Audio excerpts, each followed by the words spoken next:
menyembuhkan semua kesesakan.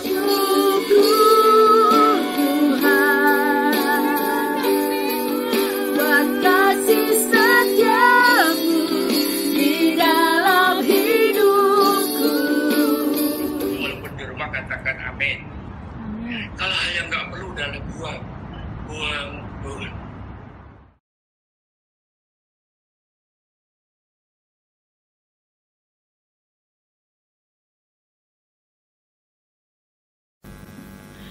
Shalom semuanya, baik yang ada di rumah maupun di mana saja saudara berada. Hari ini kita akan memulaikan ibadah online kita. Mari siapkan hati kita, kita mau menerima lawatan yang daripada Tuhan. Kita mau berdoa bersama-sama. Kami bersyukur, terima kasih kepadamu ya Tuhan, buat anugerah yang Kau selalu berikan dalam kehidupan kami ya Tuhan. Apapun yang terjadi Tuhan hari-hari ini ya Tuhan, kami percaya Tuhan, segala pujian dan syukur kami hanya berikan kepadamu ya Tuhan. Terima kasih Tuhan Yesus, biarlah hadirat-Mu melawat setiap kami ya Tuhan, melawat setiap umat-Mu dimanapun kami berada ya Tuhan. Kami percaya kuasa-Mu tidak pernah terbatas Tuhan. Terima kasih Tuhan Yesus, pujian kami, syukur kami hanya kami persembahkan kepadamu Yesus Kristus Tuhan, Raja di atas segala raja. Haleluya. Haleluya. Mari kita sama-sama memuji Tuhan. Segala pujian syukur hanya bagi-Mu Tuhan. Segala puji syukur hanya bagi-Mu Tuhan. Sebab Kau yang layak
kasih Tuhan Yesus, terima kasih. Kami terus datang di hadapan-Mu ya Tuhan.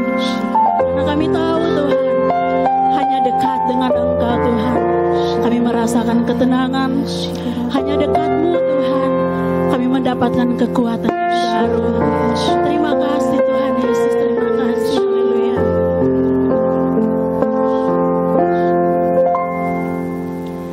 Hanya dekat Allahku, rasa tenang hatiku, Kau sertai jalanku.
kuasa di bumi dan di surga. Saat ini kami mau mendengarkan kebenaran firman-Mu Tuhan. Biar Engkau yang mengurapi hamba-Mu Tuhan, hikmat-Mu turun kepada hamba-Mu. Di dalam nama Tuhan Yesus kami mengucap syukur. Haleluya. Amin. Shalom. Saya percaya kita semua ada di dalam keadaan yang baik hari-hari ini, walaupun kita terpaksa belum bisa pergi ke gereja kembali, tetapi saya percaya berkat Tuhan, sukacita dari Tuhan senantiasa melimpah buat setiap kita. Haleluya. Nah, saudara, hari-hari ini kita memang dipaksa untuk masuk dalam new normal, saudara ya, gara-gara si koronces ini loh, saudara, virus corona ini bikin kita jadinya tidak bisa beraktivitas seperti biasa. Kemarin-kemarin ini kita di Hong Kong udah mulai senang gitu ya, lumayan bisa agak lebih free, bisa ibadah lagi di gereja, bisa mulai keluar-keluar lagi seperti itu. Tetapi beberapa hari kemarin mulai ada peringatan lagi dari pemerintah, terpaksa kita belum bisa berkumpul kembali, saudara. Tetapi memang hari-hari ini inilah yang sedang Tuhan izinkan terjadi dalam setiap kita. New normal ini, saudara, membuat orang jadi banyak bereaksi ya. Beberapa waktu yang lalu, waktu kita libur pertama kali, awal-awal kita libur nggak bisa ke gereja, dan teman-teman di Hong Kong juga banyak yang nggak bisa diizinkan oleh majikannya untuk keluar rumah. Wah, kita banyak dengar cerita dari teman-teman, saudara. Ada yang dikurung di rumah, nggak boleh kemana-mana, ke pasar pun nggak boleh, majikannya sendiri yang belanja, seperti itu, saudara. Dan mereka mulai ada yang ngeluh, ada yang bilang, aduh stres, aduh tertekan, aduh di rumah terus, udah rasa kayak di penjara, kayak gitu, saudara ya. Ada yang bilang, wah ini bener-bener menekan, situasi ini menekan. Begitu mulai ada kelonggaran, mulai kita bisa ibadah lagi, wah kayaknya kelepasan langsung, kayaknya freedom gitu ya. Tapi sekarang Tuhan izinkan terjadi lagi, saudara, dan hari-hari ini kita masuk lagi di dalam keadaan seperti ini, yang mungkin banyak teman-teman yang akhirnya tidak diizinkan kembali untuk bisa keluar rumah dengan bebas. Kemana-mana kita harus pakai masker. Nah, memang inilah yang namanya new normal itu, saudara. Nah, kondisi yang seperti ini menimbulkan banyak reaksi yang berbeda-beda, saudara. Mungkin ada yang jadi seneng, ada nggak yang jadi seneng gara-gara nggak bisa keluar rumah? Ada nggak yang seperti itu, saudara? Mungkin awal-awalnya ada yang merasa, yang anak sekolah begitu nggak diizinkan, nggak boleh pergi ke sekolah, wah anak sekolah mungkin seneng, hore libur gitu kan. Saya ingat waktu itu di Hong Kong kita liburan anak sekolah itu dari liburan Imlek itu bablas terus, saudara, dari Januari, Februari, Maret sampai April terus-terusan, saudara ya. Awal-awalnya happy anak sekolah, yeay liburnya diperpanjang, tapi senengnya mungkin cuman awal-awal, saudara, karena abis itu PR-nya ada tambah banyak gitu, saudara ya. Nah, ini reaksi yang pertama. Mungkin ada yang mengalami seneng gitu ya, yang tadinya harus setiap hari bermacet-macetan ke kantor, mungkin yang di Indonesia akhirnya jadi boleh kerja sendiri di rumah, asik, nggak usah keluar uang bensin gitu kan ya, ngirit bensin, ngirit uang transport, kerja dari rumah gitu.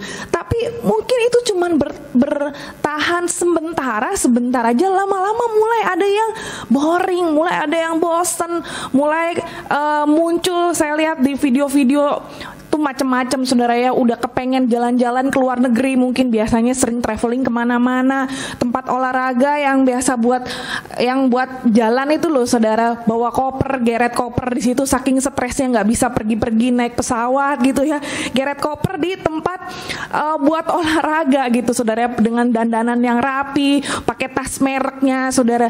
Inilah hari-hari ini dunia ini sedang mengalami seperti ini, bukan hanya di Hong Kong, bukan hanya di Indonesia, tapi di seluruh dunia sekarang ini sedang mengalami hari-hari yang seperti itu, saudara. Nah, mengalami kondisi yang seperti ini, bagaimana seharusnya kita bereaksi. Semuanya itu tergantung pada kita sendiri.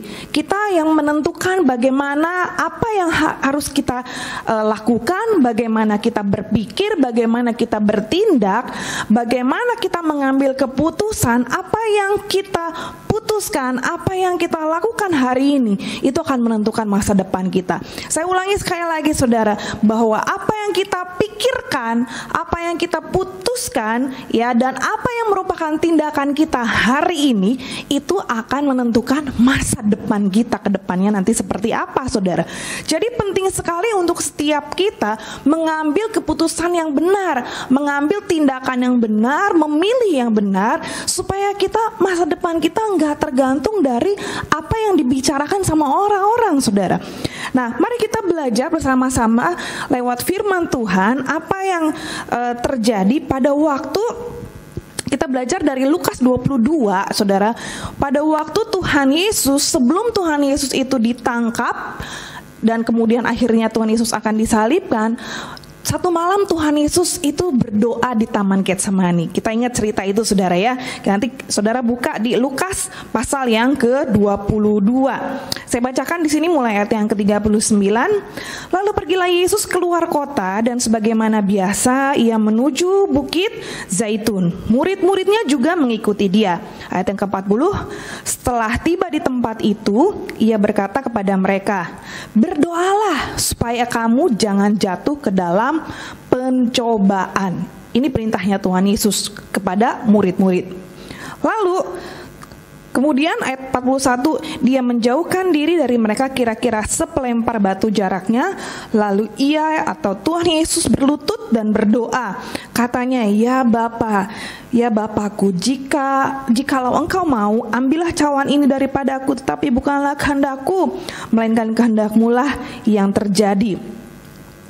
Nah, di sini saudara, saya ingin kita lebih menyoroti peristiwa yang terjadi di sini adalah waktu Tuhan Yesus mengalami masalah di situ. Tuhan Yesus tahu, Tuhan Yesus dalam pergumulan yang sangat berat karena dia tahu setelah ini dia akan ditangkap dan kemudian dia akan disalibkan.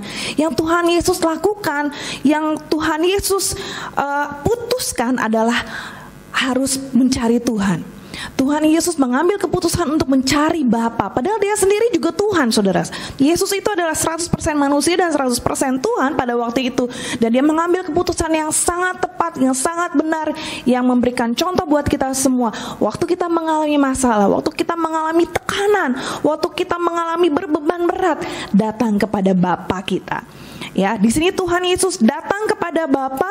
Tuhan Yesus berdoa, mengambil satu keputusan yang sangat luar biasa. Dia pergi ke satu tempat yang sepi, dia berdoa di situ, dan murid-muridnya yang ikut sama dia, Tuhan Yesus kasih tahu, "Ayo kalian berdoa supaya jangan jatuh ke dalam pencobaan." Tetapi saudara, apa yang akhirnya dilakukan oleh murid-muridnya Tuhan Yesus? Tuhan Yesus jelas-jelas ngomong, "Berdoalah supaya kamu jangan jatuh ke dalam pencobaan." Saya nggak bahas isi doanya Tuhan Yesus, tapi saya ingin mengajak kita lebih menyoroti peristiwa ini di mana Tuhan Yesus suruh murid-muridnya untuk berdoa, dan Tuhan Yesus juga memberikan contoh Tuhan Yesus berdoa. Tetapi kemudian apa yang dilakukan oleh murid-muridnya? Ya, ayat yang ke-45 dari Lukas pasal 22 ini, setelah Tuhan Yesus selesai berdoa, ayat 45, lalu ia bangkit dari doanya dan kembali kepada murid-muridnya. Tetapi coba lihat apa yang Tuhan Yesus temukan. Tetapi Tuhan Yesus mendapati mereka sedang tidur.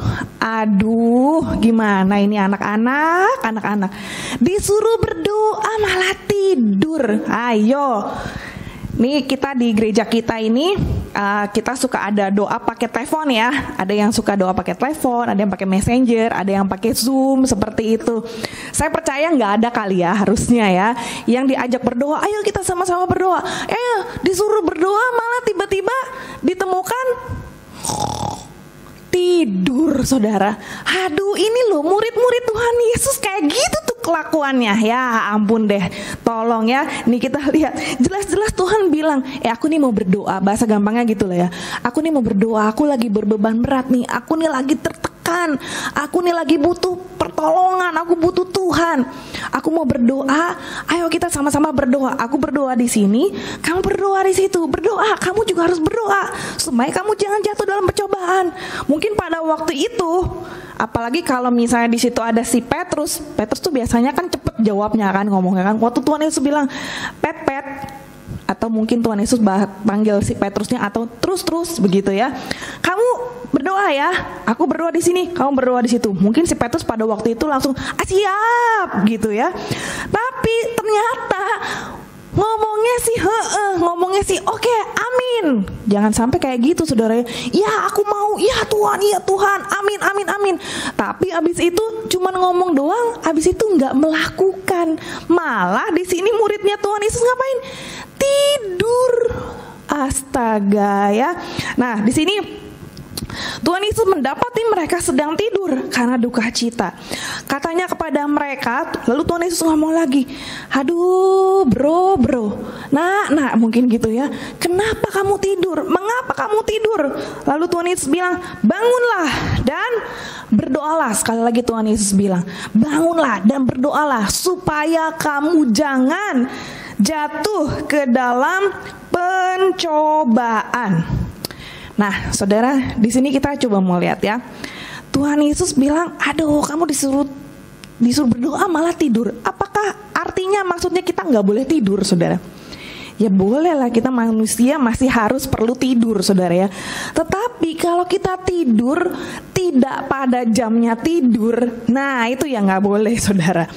Kalau saudara jelas-jelas ini jamnya Anda bekerja, apalagi kalau di rumah majikan kalian ada CCTV gitu ya. Udah jelas ini jamnya kerja nih, jamnya nyiapin makan malam nih, sore-sore bentar lagi majikan mau pulang. Sore-sore itu biasanya jam enak untuk tidur siang. Jamnya harusnya kerja, bersih-bersih, siap-siap untuk masak makan malam. Tapi kalau Anda lakukan tidur, kira-kira reaksi majikan kalian seperti apa? Kalau majikannya yang baik mungkin masih ngomongnya baik-baik ya. Tapi kalau majikan yang sangat-sangat strict, mungkin udah langsung tuh keluar surat cinta. Waduh, ini kita bayar kamu bukan untuk tidur. Mungkin ada yang ngomong gitu saudara ya. Kamu ini kita bayar untuk kerja. Kok enak-enakan jamnya harusnya kerja kok tidur. Itu kalau tidur tidak pada tempatnya saudara, tidak pada waktunya. Anak-anak sekolah kalau jamnya lagi kelas, lagi belajar, ya seharusnya belajar, mendengarkan dengan konsentrasi penuh, bukan akhirnya tidur ya. Nah jadi di sini saudara, kita mau lihat bahwa bukannya nggak boleh, tapi kita mau lihat apa yang seharusnya dikerjakan itu harus dikerjakan. Dunia sedang dalam keadaan yang tidak menentu hari-hari ini. Gereja hari-hari ini seharusnya semakin giat berdoa, semakin giat mencari Tuhan.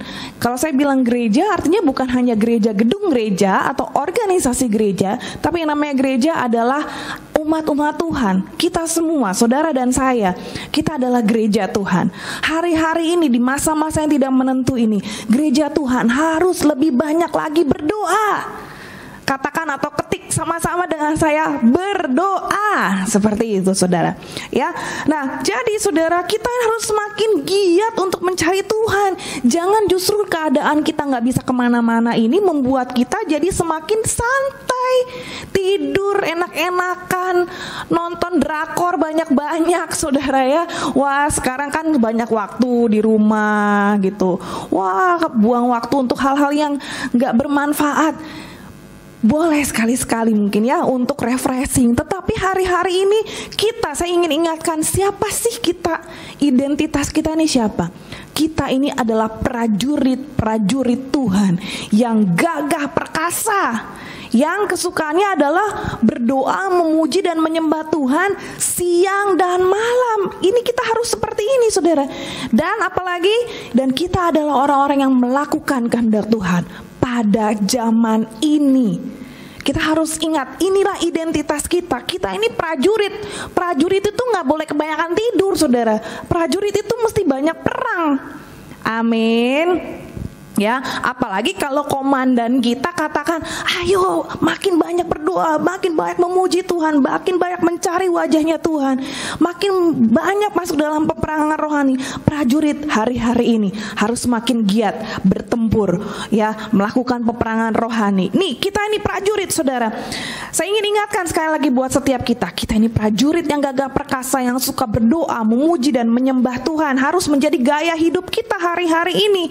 Jangan sampai kita menjadi kayak Raja Daud pada waktu dia zamannya harusnya berperang, raja-raja harusnya pada berperang, malah dia nggak berperang.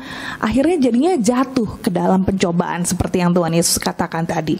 Coba kita lihat, kita buka bersama-sama pengalaman Raja Daud yang tadi saya sebutkan dari 2 Samuel pasal yang ke-11. Nah, di situ ya saudara kita bisa lihat. Saya bacakan, pada pergantian tahun, pada waktu raja-raja biasanya maju berperang, maka Daud menyuruh Yoab maju beserta orang-orangnya dan seluruh orang Israel. Mereka memusnahkan Bani Amon dan mengepung kota Raba. Sedangkan, nah jadi ini raja-raja, lalu panglimanya Daud ikut maju berperang bersama dengan seluruh orang Israel. Yang dilakukan sama Daud ngapain? Daud sendiri tinggal di Yerusalem. Nah, tinggal di Yerusalemnya di situ masih oke, masih stop, nggak apa-apa. Ayat yang keduanya, sekali peristiwa pada waktu petang ketika Daud bangun dari tempat pembaringannya, lalu berjalan di atas sotoh. Artinya ini si Daud mungkin habis bangun tidur siang gitu saudara ya, baru bangun gitu. Terus dia lagi lihat-lihat jalan-jalan di atas sotoh istana, tampak kepadanya dari atas sotoh itu seorang perempuan yang sedang mandi. Perempuan itu sangat elok rupanya. Nanti saudara bisa baca lagi kelanjutannya di situ, bahwa kita tahu banget kisah ini akhirnya berujung dengan kejatuhan Daud ke-1. Dia jatuh, dia naksir sama Batsheba yang diintip waktu lagi mandi itu, saudara ya. Lalu bukan cuma berhenti sampai di situ, bahkan dia membuat satu rencana pembunuhan. Ini pembunuhan yang terencana jadinya saudara ya, untuk membunuh suaminya Batsheba, yaitu Uria. Sengaja disodorin perang paling depan biar lebih cepat mati gitu saudara ya, gampangnya seperti itu. Nah, kenapa Daud akhirnya jadi jatuh seperti itu saudara? Karena penyebab yang paling utamanya adalah pada waktu itu harusnya berperang, dia nggak ikut perang, malah dia santai-santai. Harusnya berdoa, malah santai-santai, malah tidur. Ya saudara, kira-kira seperti itu. Jadi saudara, kalau jadi prajurit yang harusnya berperang malah nggak berperang, hati-hati saudara. Hati-hati jangan sampai jatuh di dalam pencobaan. Tuhan itu suka mencobai kita nggak saudara? Coba pikirkan, renungan sebentar. Apakah Tuhan itu suka mencobai kita? Jawabannya adalah Tuhan itu enggak mencobai. Yang suka mencobai itu iblis. Ya, kalau Tuhan itu menguji, iya. Beda ya. Mencobai atau pencobaan dengan ujian itu beda, saudara. Kalau pencobaan itu datangnya dari iblis untuk membuat anak-anak Tuhan jadinya jatuh dalam dosa, jadinya jauh dari Tuhan. Nah, iblis tuh sukanya gitu, memberikan pencobaan ya supaya manusianya jatuh. Tapi kalau yang nama ujian, nah kalau ujian tuh beda. Kalau sekolah kan kita suka ujian saudara ya. Ujian itu bukan pencobaan yang kita lalui, tapi ujian. Tujuannya ujian itu adalah ada maksud yang baik, supaya naik kelas. Ujian yang Tuhan izinkan terjadi dalam kehidupan kita, itu Tuhan izinkan supaya kita ini naik kelas, naik level di dalam Tuhan. Kita ini makin dekat sama Tuhan, kita makin mengenal Tuhan, dan kita makin memiliki pengalaman pribadi bersama dengan Tuhan. Itu kalau ujian kayak gitu saudara ya. Nah tetapi di sini saudara, akibatnya kalau kita seharusnya melakukan sesuatu yang Tuhan perintahkan dan akhirnya kita nggak lakukan, nah disinilah akhirnya kita jadi bisa jatuh dalam pencobaan. Nah, hari-hari ini saudara, saya ingin ingatkan buat teman-teman semua, khususnya yang ada di GBI Hong Kong, kalau hari-hari ini kita gereja terpaksa belum bisa dibuka kembali dan kita terpaksa ibadah secara online seperti ini, saya ingin ingatkan setiap kita, jangan ada yang lari-lari atau keliling-keliling menikmati liburan panjang dengan tidak mencari Tuhan. Ya, hati-hati nanti takut kebablasan, saudara. Ya, gara-gara wah enak juga ya kalau nggak ada gereja, karena kita kalau gereja di Hong Kong ini biasanya kan satu hari itu bisa dari pagi menara doa, ibadah raya, semuanya kan satu harian berat gitu ya. Jadi kalau kalian libur itu satu hari udah harinya dipersembahkan buat Tuhan semuanya. Sekalinya nggak ada gereja, menikmati hari libur di luar, oh enak juga ya. Bisa naik gunung, bisa santai di pantai, bisa jalan-jalan bebas. Hati-hati saudara, jangan sampai ketiduran. Kalau saudara sekarang lagi menyaksikan kiri kanannya ada temen ya yang nonton bareng-bareng, saudara coba disenggol kiri kanannya, nggak boleh senggolan ya, atau diginiin aja, ditepuk aja, dibilang gini, jangan tidur.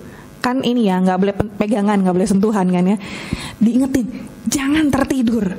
Tidur boleh kalau memang waktunya tidur. Tapi hari-hari ini prajurit Tuhan dilarang tidur. Hari-hari ini prajurit Tuhan harus berperang sama-sama, saudara ya. Nah, jadi saudaraku, mari kita tetap melakukan apa yang Tuhan perintahkan, bahkan lebih lagi dari hari-hari yang lalu. Ya, ada dari ayat Lukas pasal yang ke-22, kembali lagi tadi Lukas pasal yang ke-22 ayat yang ke-46. Ini coba kita garis bawahi sama-sama ya. Mengapa kamu tidur? Ini kalimat Tuhan Yesus ya. Mengapa kamu tidur? Yang sempat tertidur, coba bisa nggak jawab Tuhan Yesus? Kenapa kamu tidur? Ya enak sih Tuhan, jalan-jalan. Enak sih, bisa bebas, nggak ada kakak gembala yang ngawasin, nggak ada kakak penilik yang telepon-teleponin, mungkin seperti itu. Hati-hati saudara. Tapi perintah Tuhan Yesus yang pertama ini tadi, jangan tidur. Lalu yang kedua, ini peringatan dari Tuhan, bangunlah. Kalau ada yang ketiduran sekarang, dikagetin coba saudara, bangun, seperti itu saudara. Bangun artinya kita secara roh juga, ayo kita bangun, kita bangkit, jangan malas-malasan lagi saudara. Ayo kita semakin semangat mencari Tuhan. Lalu yang ketiga dikatakan tadi ayat yang ke-46, bangunlah dan berdoalah. Nah ini yang ketiga. Yang ketiga, ayo kita berdoa lebih lagi. Pray until something happen. Ada lagunya tau saudara ya. Push, judulnya push. P-nya itu pray, U-nya itu until, S-nya something, H-nya itu happen. Pray until something happen, pray gitu saudara ya. Jadi ayo kita berdoa sampai Tuhan lakukan mujizatnya, sampai virus-virus yang bergentayangan ini saudara, ini semua bisa ditaklukkan ya. Kita berdoa terus minta pemulihan secara ekonomi, kita minta jiwa-jiwa juga dijamah sama Tuhan. Orang-orang yang sedang mengalami mungkin terjangkit virus ini saudara, biar mereka mengalami perjumpaan pribadi dengan Tuhan. Ayo terus berdoa buat pemerintahan di mana Tuhan tempatkan di atas kita. Kita yang ada di Hong Kong, berdoa, berkati pemerintahan Hong Kong. Jangan ngomel-ngomelin pemerintahan, saudara. Jangan protes sana sini. Ini gimana sih ini kok pemerintah ini kok kurang ini, kurang itu. Tapi kita mau mendukung mereka. Kita mau berdoa buat bangsa Indonesia. Kita walaupun ada di Hong Kong, kita semua masih berbahasa Indonesia, saudara. Berkati Indonesia, damailah Indonesiaku, berkati, lepaskan berkat buat Indonesia. Ini saudara yang ketiga, berdoa sampai kita melihat perkara besar Tuhan kerjakan buat apa yang kita doakan. Lalu yang keempat saudara, yang menjadi kunci hari-hari ini untuk kita lakukan adalah seperti tadi, prajurit-prajurit kita adalah prajurit-prajurit Tuhan yang gagah perkasa dan memiliki gaya hidup apa tadi? Doa, pujian, dan penyembahan. Jadi nggak cukup stop cukup berhenti sampai pada doa, tapi mari yang keempat kita mau masuk dalam pujian dan penyembahan lebih lagi hari-hari ini saudara. Lebih banyak suka memuji Tuhan, suka menyembah Tuhan. Kuasa pujian penyembahan tuh luar biasa saudara. Kalau kita mungkin memperkatakan firman Tuhan dengan kata-kata tok gitu saudara ya, kita mau ingat, kita mau hafal mungkin lebih susah. Tetapi kalau kita naikkan itu, kita perkatakan itu dalam bentuk nyanyian, biasanya akan lebih gampang nyantol. Dan itu akan menggerakkan iman kita, membangkitkan iman kita. Ya, lebih banyak lagi memuji-muji Tuhan, lebih banyak lagi menyembah Tuhan. Jadi saya pernah nonton satu tayangan di televisi, itu mengenai satu eksperimen bagaimana musik itu punya dampak yang sangat luar biasa. Ini lagi ngomong eksperimennya mengenai musik saudara. Musik aja dampaknya udah seperti itu, apalagi pujian dan penyembahan. Nah ini saya mau cerita sedikit seperti ini. Jadi eksperimen yang dilakukan itu adalah ada dua kelompok orang, ada dua grup gitu, dibagi dua. Dari 100 orang dibagi ini 50, ini 50. 50 orang yang pertama itu ditaruh di satu ruangan, dan dalam waktu tertentu itu diperdengarkan musik yang sendu, musik yang sedih, musik yang nelongso gitu saudara ya. Tuh orang-orang itu didengerin musik itu di dalam satu ruangan lumayan lama gitu ya. Mereka ya musiknya, karena musiknya slow, musiknya pelan, musiknya sedih. Orang-orang yang duduk di grup yang pertama ini ya pada mukanya pada muka-muka bete, males gitu ya, pada diem semuanya. Sedangkan di kelompok yang kedua, di grup yang kedua, 50 orang yang kedua, itu diperdengarkan musik yang heboh gitu ya. Wah, musiknya yang rame, wah yang exciting. Mereka nari-nari di situ sampai ada yang naik ke atas meja, joget-joget di situ saudara. Wah, pokoknya mereka heboh banget di situ. Nah, waktunya sama, waktu yang di kelompok A dan kelompok B ini, waktu untuk diperdengarkan musiknya ini sama. Setelah itu, mereka panggil yang membawakan acaranya ini, mereka mulai panggil orang-orang ini satu-satu untuk datang kepada hostnya begitu saudara ya. Dan ada satu bintang tamu yang diundang oleh mereka. Bintang tamunya ini tukang lempar pisau saudara. Saudara pernah lihat orang yang jago lempar pisau gitu, lalu di sana ada satu papannya begitu ya, ada bentuk orangnya. Jadi anggaplah ini saya ini gambar tok gitu ya, gambar pinggirnya gini. Terus si tukang lempar pisaunya ini mulai praktekan, dia lempar pisaunya, set, wah dilempar, duk. Pastinya karena dia jago, pisaunya nggak bakal kena garis lekukan orangnya itu saudara ya. Dia nempel, pisaunya tuh nempel di bagian pinggirnya seperti itu. Tapi ya tetap aja horor kan saudara ya, yang agak menyeramkan begitu. Nah lalu di eksperimen ini mulai dipanggil tadi orang-orang dari grup A yang musik slow dan orang-orang dari grup B begitu ya. Orang-orang yang dari grup A, kebanyakan dari mereka waktu dipanggil satu demi satu dan ditanya sama pembawa acara ini, kira-kira kamu bersedia nggak berdiri di tempat ini untuk akhirnya si pelempar pisau ini nanti akan melemparkan pisau ke kamu. Kelompok A, orang-orang kelompok A musik yang slow tadi saudara, rata-rata mereka pada dibilangin seperti itu, mereka pada nggak mau, pada takut saudara. Hah, are you kidding gitu ya, bercanda lo gitu, gua disuruh berdiri di situ terus mau dilemparin pisau, ya walaupun sejago-jagonya dia, tetap aja gua ngeper juga gitu kan, nggak mau saudara. Nah tapi yang di kelompok B, orang-orang yang tadi diperdengarkan musik yang excited tadi saudara ya, wah musik yang heboh, yang sukacita, yang gembira, kebanyakan dari mereka waktu ditanya, kamu bersedia nggak kamu berdiri di situ untuk nanti si pelempar pisau ini akan lempar pisau ke arah kamu? Kebanyakan dari yang grup B mereka jawab, oh oke, sure. Wah mereka berdiri dengan pedenya di sini saudara.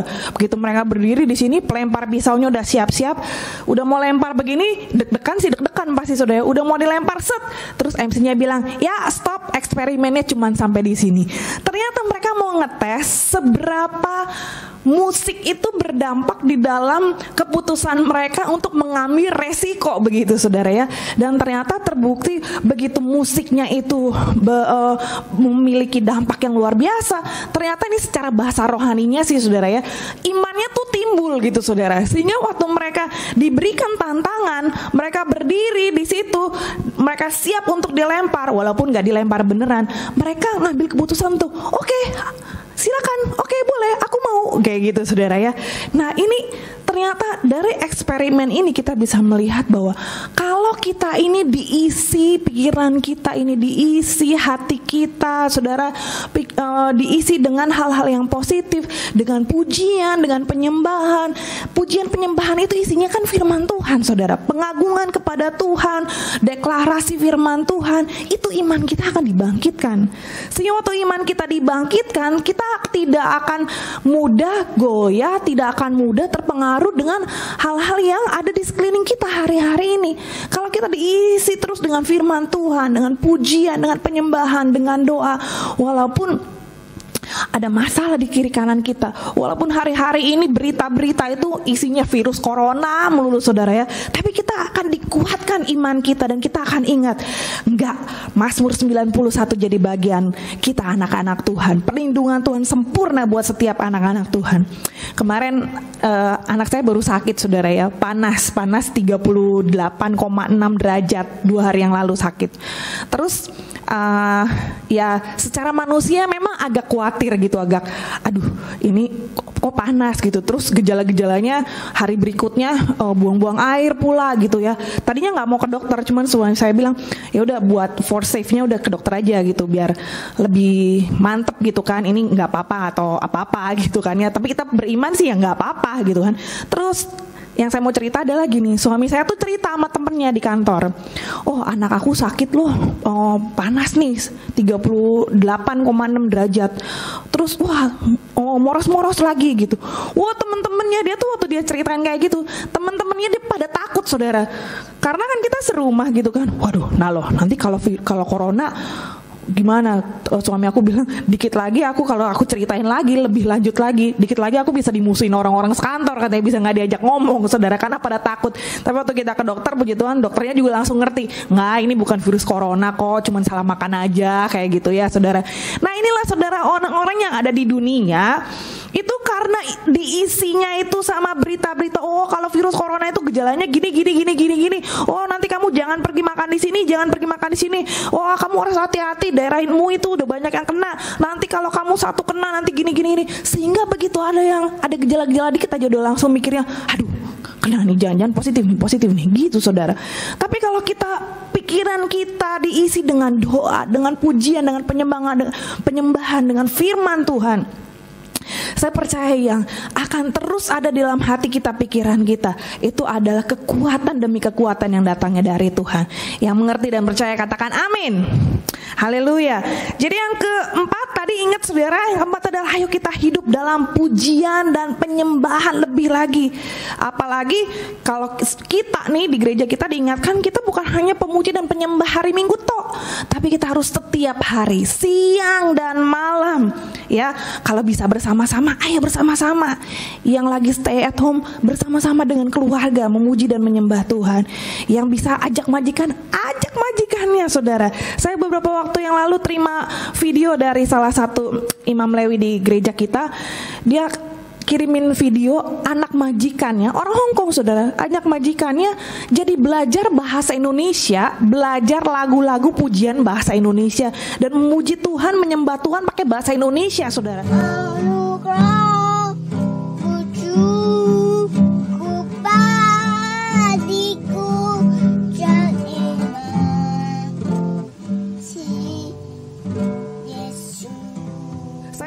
Saya kaget juga, maksudnya takjub juga. Wih, dahsyat nih, ini gara-gara mbaknya suka muji dan nyembah Tuhan, pakai gitar genjreng-genjreng, anak majikannya jadi ketularan saudara.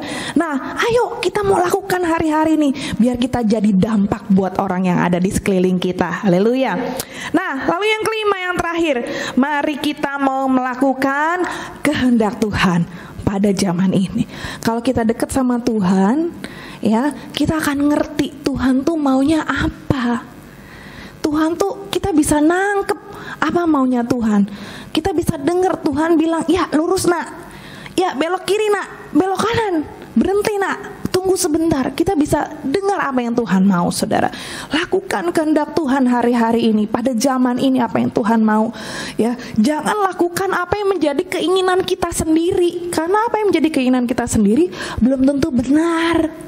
Ya, tapi mau apa-apa tanya dulu sama Tuhan. Nah, itulah pentingnya. Makanya kalau kita disuruh sesuatu sama Tuhan, lakukan. Kalau Tuhan bilang berdoa supaya kamu jangan jatuh dalam pencobaan, ya berdoa. Kalau Tuhan lakukan, kalau Tuhan katakan, ayo nak, cari wajahku lebih lagi. Ayo kita hari-hari ini mau mencari wajah Tuhan lebih lagi. Amin, saudara. Saya ingin mengajak setiap kita di akhir pemberitaan firman Tuhan hari ini. Ayo kita ambil satu komitmen yuk sama Tuhan. Biar kita mau menjadi penyembah-penyembah Tuhan yang lebih lagi. Jangan ada yang tertidur sekali lagi. Tapi ayo kita mau bangkit, bangun. Dan kita mau lebih lagi giat melayani Tuhan. Kami mau menjadi penyembah-Mu lebih lagi hari-hari ini. Haleluya. Mari angkat tangan kita di hadapan Tuhan, katakan, ku sembah Kau, ku puji Kau, selamanya tinggal di hadirat-Mu.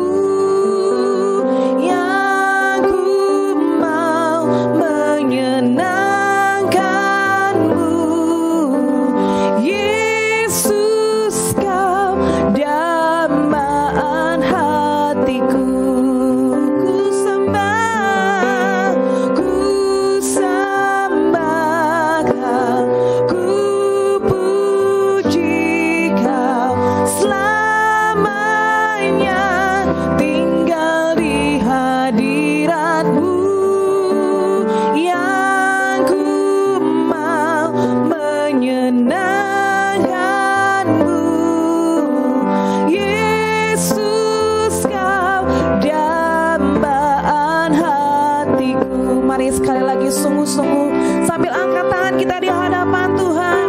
Kami mau menyembah-Mu Tuhan. Ku sembah Kau, ku puji Kau, selamanya tinggal di hadirat-Mu. Yang ku mau menyenangkan-Mu, Yesus, Kau dambaan hatiku. Yesus, Kau dambaan hatiku. Yesus, Kau dambaan hatiku. Hamba-Mu selesai berbicara Tuhan, tapi biarlah Engkau yang memateraikan firman-Mu. Setiap apa yang kami sudah dengar, biar kami boleh tangkap dan kami boleh lakukan, praktekkan dalam hidup kami semuanya Tuhan. Bangkitkan kami semua Tuhan. Hamba-Mu berdoa tidak ada satupun anak-anak-Mu yang tertidur, tapi semuanya kami mau bangun Tuhan. Kami mau bangkit dan kami mau lebih lagi berdoa, memuji dan menyembah Engkau Tuhan. Karena kami tahu kami adalah prajurit-prajurit yang Engkau pakai dengan luar biasa Tuhan. Terima kasih Tuhan, terima kasih. Terpujilah Engkau Tuhan Yesus, di dalam nama amin. Mari kita akhiri ibadah online kita. Saudara boleh bangkit berdiri di tempat di mana saudara berada. Angkat kedua belah tangan kita.